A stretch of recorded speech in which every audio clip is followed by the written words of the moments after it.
Welcome to our ninth week of study in the Gospel according to John. But before we get to that, let me just share with you that after we finish the Gospel according to John in a few weeks, we're going to change the format of our time together every week in this video presentation. For 2 years now, we've been looking at the Bible and seeing how it is relevant to our world today. Well, we're going to flip a little bit and say that we're going to start a process that we're going to start where we are and where you are and see how the Bible intersects our lives. And we're going to do that by dealing with your questions. And the people that are in church school, we know your names, and you're going to be receiving a letter from me asking you to identify the questions you have about issues, about the church, about the journey of faith. And I will take those questions and select them week by week in terms of our time together. But our problem is that many of you who are watching this do not participate in church school at Grace Church. And I want to give you the opportunity to also raise questions that might be fodder for the meal, if you will, and in our time together.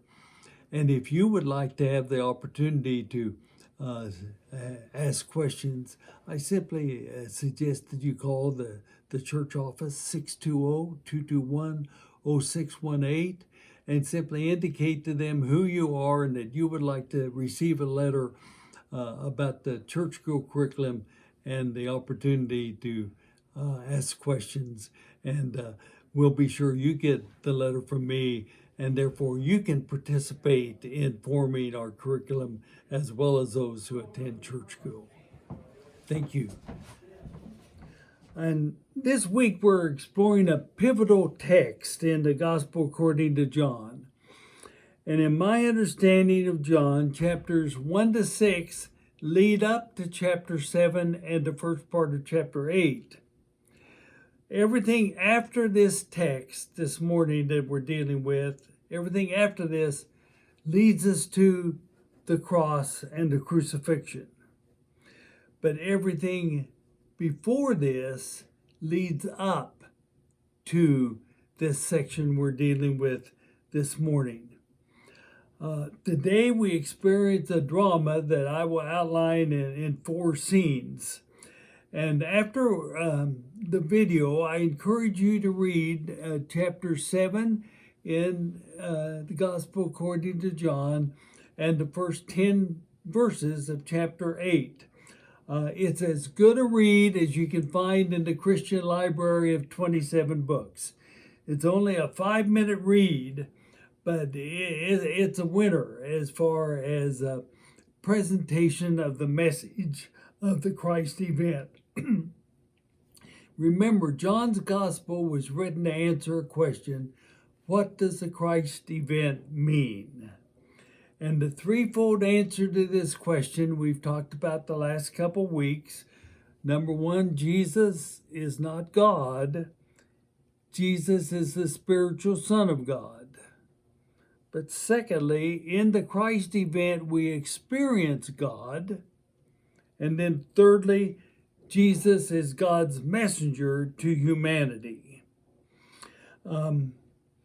3 weeks ago, we were dealing with 3 consecutive weeks of after John 3:16 of 3 events in Jesus' life that the authors of the Gospel according to John told 3 stories that unpacked what it meant to have eternal life now. And the stories attacked racism, the stories attacked exclusivism, and the stories attacked idolatry. That is so interesting, and one of the most interesting parts of the Gospel of John for me.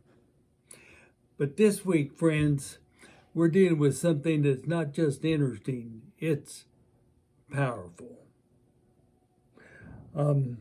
And so I better get started or I'll never get finished. From the foundation we have had so far, the drama unfolds, and scene one can be entitled Brotherly Advice. Verses 1 to 9 in chapter 7 gives us a rare look at the family of Jesus. Now, obviously, the brothers didn't believe in Jesus, and they gave him some advice. Go to Jerusalem.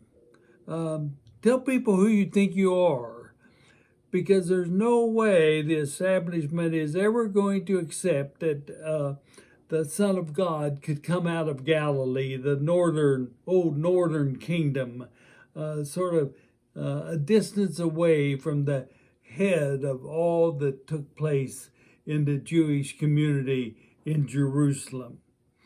The scene one ends with what is probably pretty common in family life. Jesus didn't follow the advice of his brothers. He went away into Galilee.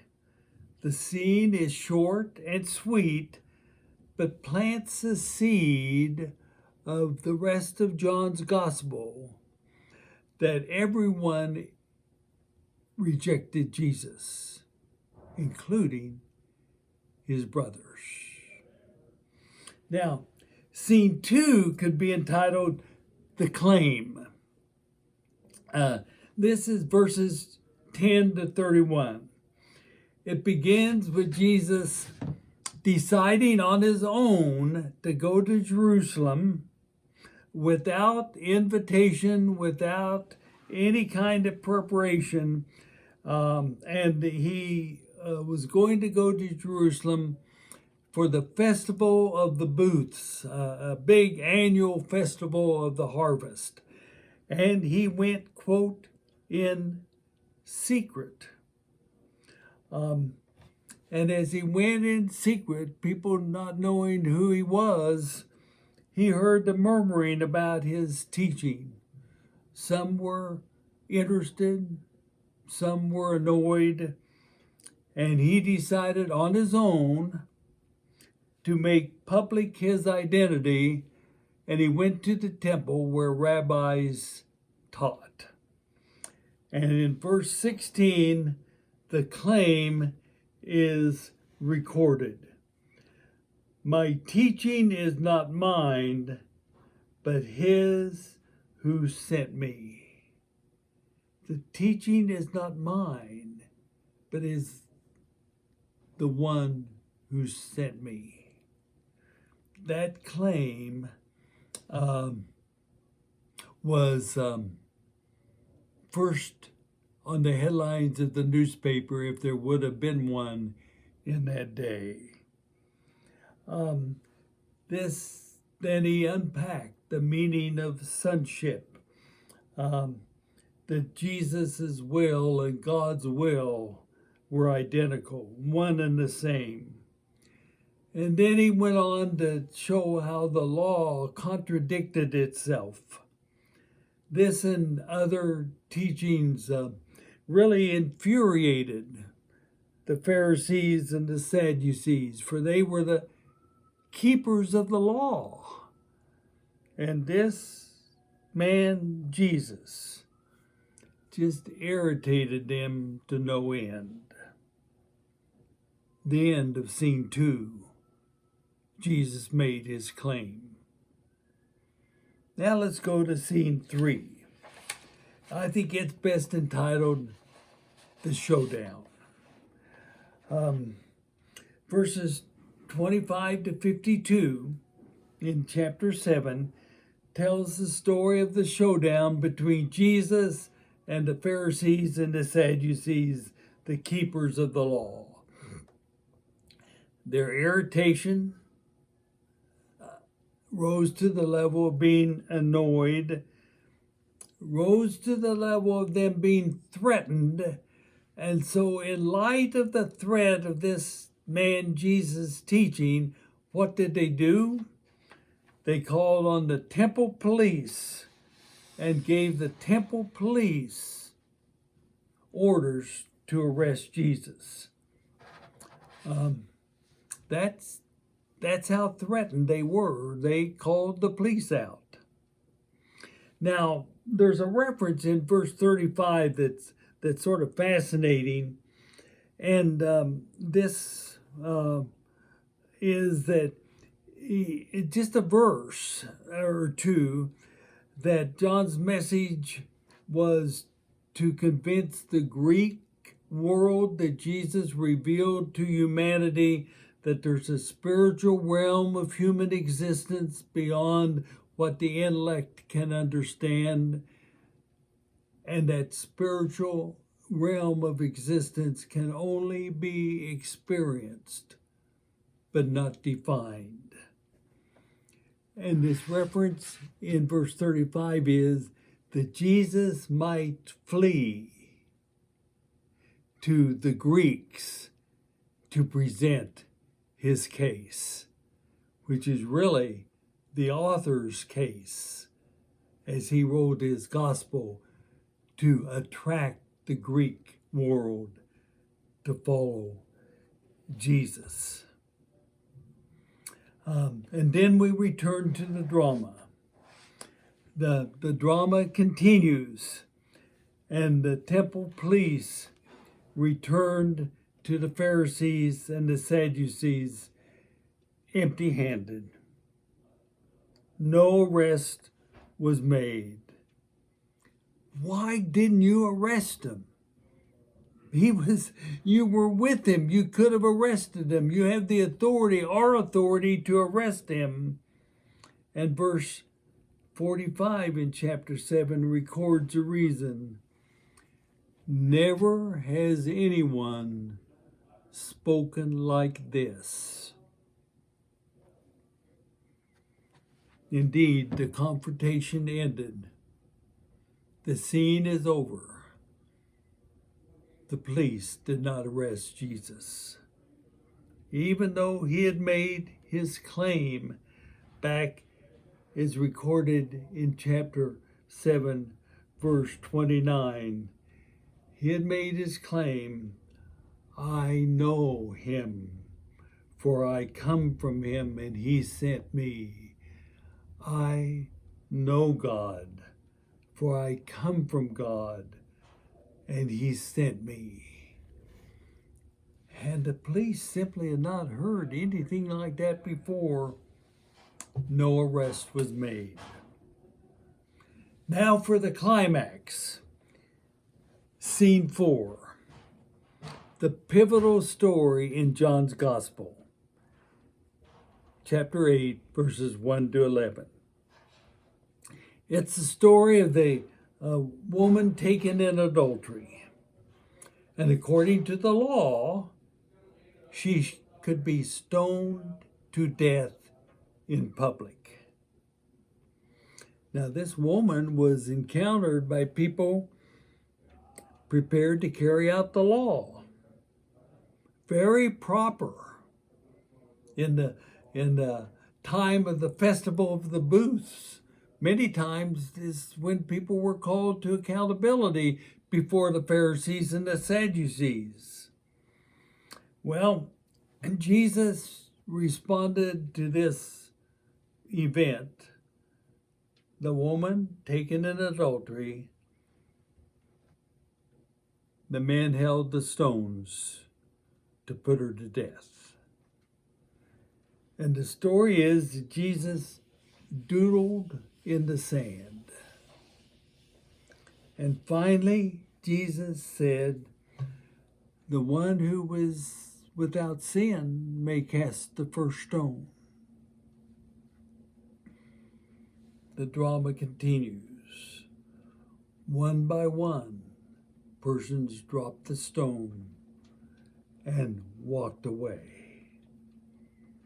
And he continued to doodle on the sand. What a scene. And he addressed the woman as she had experienced empathy. She had experienced divine agape love.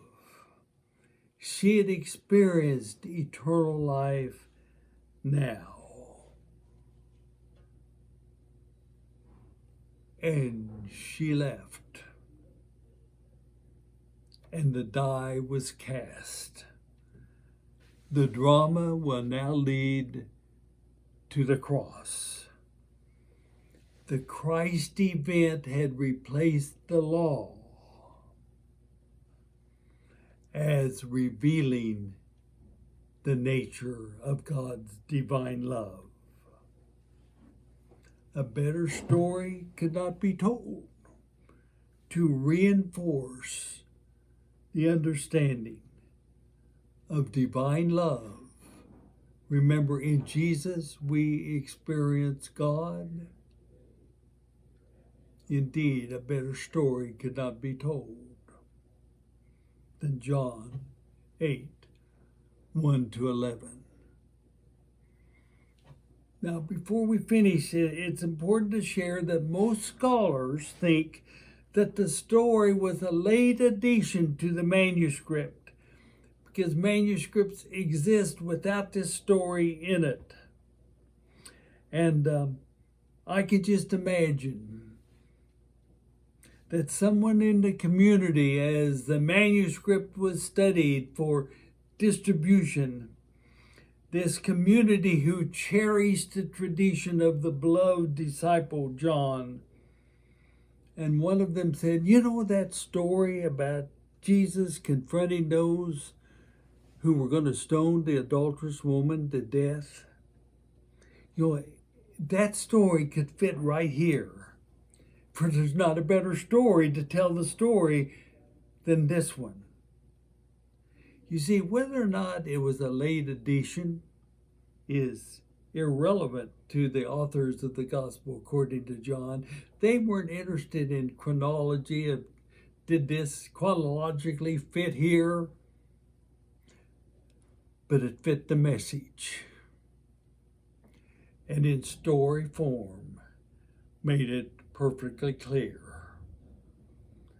The Christ event has replaced the law in revealing the nature of God. Indeed, so powerful, so powerful. And let me offer a couple of suggestions for your thought in our conversation in Sunday. First of all, what are the current stories of persons abiding what they believe to be God's law, or casting stones at those who have broken or disobeyed God's law?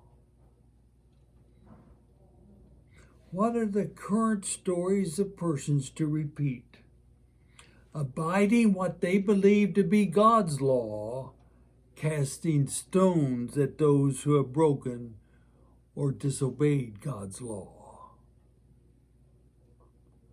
And then another. What is that unique dimension of Jesus' teaching that caused the temple police to refuse to arrest Jesus? A lot to think about, a lot to talk about. We look forward to both. Thank you.